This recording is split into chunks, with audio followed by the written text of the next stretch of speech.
In this video, I would like to analyze the plane crash in Kazakhstan and shed some light on what might be the cause of this accident.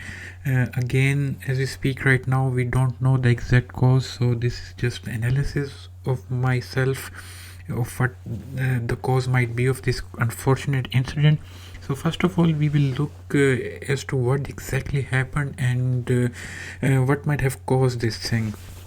So as we know, today there was a very unfortunate incident in Kazakhstan where a Fokker 100 plane crashed.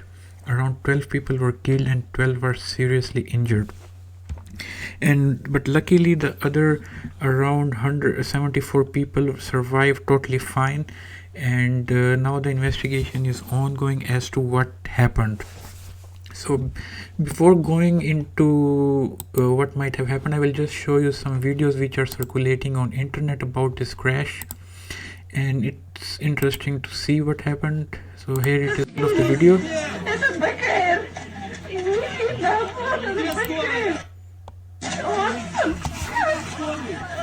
Самолет упал. Целая куча людей разбились.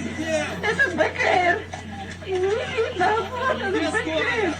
Люди просят скорую, она не едет. Разбито много людей.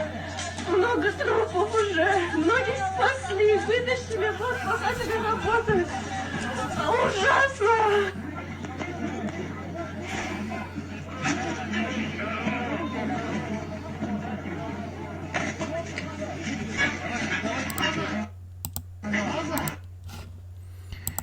As we have seen in this video, one can see that the back portion or the 3/4 back portion of the aircraft is intact while the front part is damaged. So maybe and most likely the people sitting in the front, which included the captain as well, died of the injuries, but 74 people luckily survived.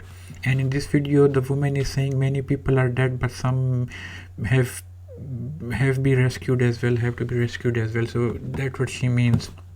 And here in this BBC video, the person is claiming that there was the front end vibrations. I will play this video in a minute. The thing is that as many people are speculating that the most likely reason of this crash is the icing on the wing of the aircraft. And of the Fokker 1, as with any aircraft, but in particularly the wings of aircraft which have the supercritical airfoil are very susceptible to icing. So what is a supercritical airfoil? I will not go into too much detail of it, but as we can see in this figure, the figure number 2 is the supercritical airfoil. It is a type of a wing. It is a type of a wing surface in which the upper surface is very flat and the lower surface is very bent. So it offers some aerodynamic characteristics. And the wing shape, the cross-sectional wing shape of Fokker 100 is this super critical airfoil. So they have some advantages, they also have some disadvantages or something, so trade-offs, let's put it this way. But this type of airfoil is very susceptible to any icing. Of course the other airfoils are also susceptible, but this is particularly susceptible because it offers a very large flat surface area for ice to accumulate, and it can be very disastrous if the plane is not de-iced.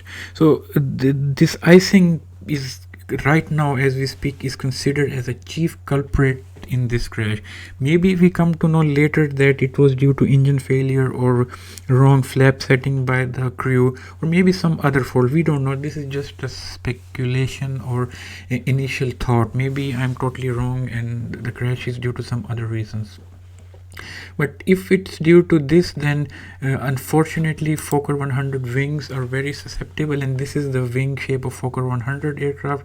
It is a little bit to the back of the aircraft, quite low configuration, and yeah, so it's possible that it is due to ice accumulation. So there was one other crash in 1993 in Macedonia, in which it was also due to the icing and the plane crash. Unfortunately, in that instant 83 people were killed. Similarly, if the incident is due to wrong takeoff configuration, particularly the flap setting, so there has been many incidents in aviation history, like for example this one in which a Boeing 727 crashed in Dallas Fort Worth airport, and around 100 and around 14 people were killed in that accident.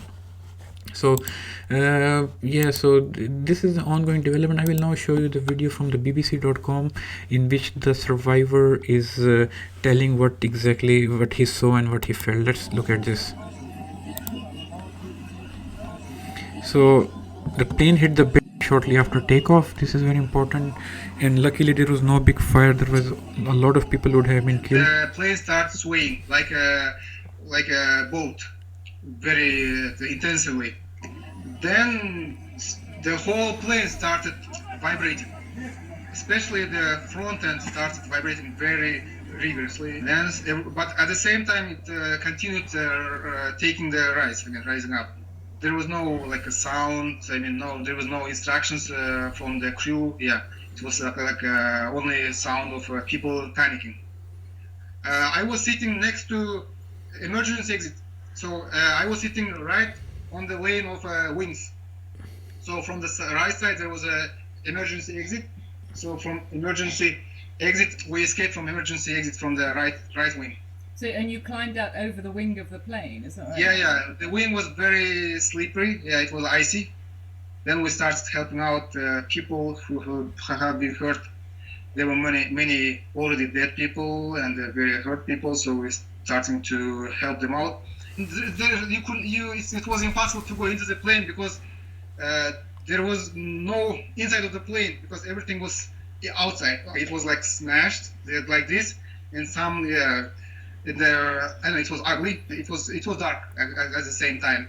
We were lighting this cell phone lights, so helping out each other. So all the guys trying to take out people because there was a high risk of fire. What were you thinking when this was happening? Thinking about my family. Yeah, the helping who could have chance to live. So guys, here you notice he said some very important things. The first thing he said that the plane was like climbing. By this climb it means that the plane was stalling, or probably the captain was pulling the nose up so the plane was going up. But the more other important, very important thing this passenger said is that the wing was very slippery. So this is a very important thing. Maybe it is that snow or ice accumulation on the wing which might have caused the plane to crash, and it has happened in the past as well. So what has happened now, this airline company Bek Air has been banned from flying and investigation is ongoing. So let's see what happens, and luckily not many people are killed, otherwise it would be a very big accident. So guys, thank you very much. Please subscribe to the channel, and thanks for watching the video, and also like it if you appreciate the effort.